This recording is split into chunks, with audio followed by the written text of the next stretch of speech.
नमस्कार दोस्तों, हिंदी का पन्ना में एक बार फिर से आपका स्वागत है। मैं हूं इकबाल। किताबों की दुनिया से आपका परिचय कराते हुए कई बार हम शहरों, तारीखों और तमाम घटनाओं से भी रूबरू करवाते हैं। इसी कड़ी में हम एक जीता जागता शहर लेकर आज हाजिर हुए। ये किताब एक सवाल से शुरू होती है, क्या महज रेलगाड़ी में बैठना ही शहर छोड़ देना होता है? आपको क्या लगता है? आप भी अपने गांव, अपने शहर, अपने कस्बे, अपने पैदाइशी ठिकानों से दूर रोजी रोटी के लिए कहीं जी रहे होंगे। क्या आपको ये सच नहीं लगता कि अपना शहर पुड़िया में बांधकर हम साथ नहीं ला सकते? वो याद बनकर हमारी नसों में, हुक बनकर हमारे दिल में और दृश्य बनकर हमारी आंखों के सिनेमा में चलता फिरता नजर आता है। जी हाँ दोस्तों, ये लाइनें और एहसास आज की किताब का केंद्रीय भाव है। ये किताब है हिंदी की जानी मानी लेखिका और वरिष्ठ कथाकार ममता कालिया जी द्वारा रचित जीते जी इलाहाबाद। ये एक संस्मरण पुस्तक है जिसका पहला एडिशन सितंबर 2021 में प्रकाशित होकर आया और महज एक बरस के अंदर अगस्त 2022 में इसका तीसरा एडिशन भी छप गया। इस किताब का प्रकाशन राजकमल प्रकाशन के उपक्रम राजकमल पेपर बैग के अंतर्गत हुआ है, जो पाठकों को उत्कृष्ट साहित्य के जन सुलभ संस्करण उपलब्ध करवाने के लिए जाना जाता है। संस्मरण की शुरुआत लोक भारती प्रकाशन के दिनेश चंद्र जी को याद करते से हुई है, लेकिन फिर प्रकाशकों, लेखकों से आगे बढ़ते हुए दोस्तों, गलियों, खुमचे वालों, ढाबे वालों, मामूली जानकारियों को समेटते हुए पूरे शहर की फिजा को अपने में समेट लेती। इसमें सिर्फ घटनाएं ही नहीं दर्ज है, बल्कि वहाँ की अनुभूतियाँ, भावनाएं, धड़कते शहर की गूंज और खुशबू भी दर्ज है। साहित्य जगत की अनेक ऐसी घटनाएं दर्ज हैं जो साहित्य की किसी औपचारिक और व्यवस्थित किताब में नहीं मिलेगी। इस किताब में तमाम लेखकों के प्रकाशक बनने की कहानियां दर्ज हैं। भैरव प्रसाद गुप्त, मार्कंडेय, शिव कुमार सहाय, अमरकांत, शेखर जोशी, रविंद्र कालिया, श्री प्रकाश, ओम प्रकाश, शैलेश मटियानी और उपेंद्र नाथ अश्क सबने प्रकाशन में हाथ आजमाए और असफल होकर निकल लिए। लेखकों की आपसी जलन, ईर्ष्या, एक दूसरे को नीचा दिखाने की कोशिशों और पटखनी देने की बातें बखूबी दर्ज हैं। क्या आपको पता है, भैरव प्रसाद गुप्त ने अंतिम अध्याय नाम से अश्क जी पर एक उपन्यास लिख डाला था और अश्क जी ने बाद में चेहरे अनेक लिखकर उनको जवाब दिया। कुछ वैसे ही जैसे लोग आजकल फेसबुक पर एक दूसरे के खिलाफ पोस्ट लिख देते हैं, इसी तरह दूधनाथ सिंह ने झुंझलाहट और झल्लाहट को दिखाया है। ममता जी ने लिखा है कि भैरव प्रसाद गुप्त नए साहित्यकारों को घास नहीं डालते थे। एक बार उन्होंने नए साहित्यकारों की पीढ़ी को हरामियों की पीढ़ी तक कह डाला था। इतना ही नहीं, भैरव जी ने एक कार्यक्रम में न्यायमूर्ति मार्कंडेय काटजू को प्रेमचंद पर उनके बयान के लिए दौड़ा लिया था और मंच से भागने को मजबूर कर दिया था। एक बार हिंदुस्तानी अकादमी की गोष्ठी में नामवर सिंह को नीलाभ ने चुनौती दे डाली थी। ममता जी ने संगम की तर्ज पर कई तरह के उदाहरण दिए, जैसे छायावाद के दिग्गज 3 निराला, पंत और महादेवी, प्रगतिवाद के प्रतिनिधि 3 भैरव, मार्कंडेय और शेखर जोशी, प्रमुख भाषाएं 3 हिंदी, उर्दू और अंग्रेजी, उर्दू साहित्य के दिग्गज 3 फिराक, फारूकी और एजाज हुसैन। इसी शहर में प्लेस के 3 खंड हुए, प्लेस, जलेस और जसम। कई जगह यादों के झरोखे से ममता जी ने जिंदगी के हल्के फुल्के छड़ों को बारीकी से प्रस्तुत किया है। एक फोटो लगाया है कि नीलाभ की पहली दुल्हन सुलक्षणा को लाने के लिए रेलवे स्टेशन से रविंद्र कालिया और ज्ञान रंजन रिक्शा चालक बने थे। नरेश मेहता जैसे रचनाकार का जिक्र हल्के फुल्के मूड में करते हुए बताया कि उन्हें अपनी प्रेमिकाओं का अनुराग तो मिला ही हुआ था, पत्नी भी बहुत स्नेही और सहनशील थी। धर्मवीर भारती, कांता भारती, दूधनाथ सिंह, निर्मला ठाकुर, लक्ष्मीधर मालवी, इंदु के दाम्पत्य संबंधों को ममता जी ने दुखांत प्रेम कहानियों की तरह कहा है। ममता कालिया हिंदी साहित्य में जानी मानी हस्ताक्षर ही नहीं है, बल्कि कथाकार के तौर पर स्थापित संस्था की तरह है। हिंदी में उनके कई उपन्यास, बेघर, नरक दर नरक, 3 लघु उपन्यास, दौड़, दुखम सुखम, सपनों की होम डिलीवरी, कल्चर वल्चर प्रकाशित हैं।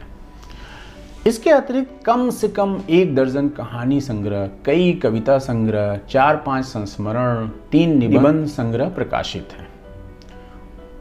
पुरस्कारों की बात करें तो उन्हें यशपाल कथा सम्मान, साहित्य भूषण सम्मान, राम मनोहर लोहिया सम्मान, के बिरला फाउंडेशन का व्यास सम्मान, अमेरिका का लाइफ टाइम अचीवमेंट अवार्ड सहित कई सम्मान और कई पुरस्कार प्रदान किए जा चुके हैं। हिंदी साहित्य की यात्रा के बारे में बताते हुए ममता जी बताती हैं कि नई कहानी किसी कहानीकार का दिया हुआ शब्द नहीं था। यह शब्द दुष्यंत कुमार ने 1955 में कल्पना पत्रिका में एक लेख में दिया था। ये भी बताया कि कैसे आयोजन करके कुछ साहित्यकारों ने नामवर जी से नई कहानी पर लेख भी लिखवा लिया। मोहन राकेश, राजेंद्र यादव, कमलेश्वर, मार्कंडे, अमरकांत, शेखर जोशी, केवल प्रसाद मिश्र, भैरव प्रसाद गुप्त, अश्क जी, भीष्म साहनी और राजेंद्र अवस्थी के नाम इस नई कहानी आंदोलन में लिए जाते थे। बाद में ज्ञान रंजन, दूधनाथ सिंह, काशीनाथ सिंह और रविंद्र कालिया ने इन फार्मूलाबद्ध कहानियों के विरोध में नई रचनाएं लिखी। पुस्तक में 1973-74 के दौरान इफ्को द्वारा आयोजित विशाल मुशायरे का जिक्र है, जिसमें कैफी आजमी, फिराक साहब, निदा फाजली, वसीम बरेलवी, दीगर शायरों ने शिरकत की थी और ममता जी ने कैफी आजमी साहब से मुलाकात कर उनसे अपने लिए एक शेर लिखवा लिया था। उस दौर में संपर्क में आने वाले नवोदित रचनाकारों जैसे अखिलेश, मनोज पांडे, कृष्ण मोहन, मृत्युंजय का जिक्र किया है, जो उस समय इलाहाबाद में रहा करते थे। इस पुस्तक को भी ममता जी ने अखिलेश के लिए सस्नेह कहकर लिखा। इस पुस्तक को किसी प्रबंधित रचना की तरह संपादित और व्यवस्थित नहीं किया गया है, बल्कि स्मृतियों के आधार पर लिखा गया है, जो कभी इधर तो कभी उधर की यात्रा करवाती है। ममता जी की स्मृति बेजोड़ है। उम्र के इस पड़ाव पर भी वे उन बातों को तसल्ली और विस्तार से लिख पाती हैं मानो वो सामने देख रही हों। अपने घरों का विवरण, चाहे वो रानी मंडी का हो या फिर मेहदोरी कॉलोनी का, इतना बारीकी से देती हैं कि लगता है कि वो वहीं बैठकर इस पुस्तक को लिख रही है। श्रीलाल शुक्ल और विभूति नारायण जैसे दिग्गज साहित्यकारों के साथ चुन्नीलाल के ढाबे का भी जिक्र है, जिसका ढाबा पैलेस टॉकीज के पीछे ऑनेस्टी शॉप नाम से चलता था। अतर सुइया, लोकनाथ और रानी मंडी के मोहल्ले की खूब चर्चा भी हुई है। एक जगह उस दौर में इलाहाबाद से जुड़ी लघु पत्रिकाओं के बारे में भी चर्चा आती है, जिसमें सरस्वती, अभ्युदय, मर्यादा, प्रतीक, हंस, कहानी, चांद जैसी पत्रिकाओं का विवरण है। कुंभ का जिक्र करते हुए ममता जी ने इसे भी हिंदी कहानी से जोड़ दिया। कहती हैं, हिंदी में महिला कहानी लेखन की शुरुआत भी कुंभ मेले में मानी जाए तो गलत न होगा।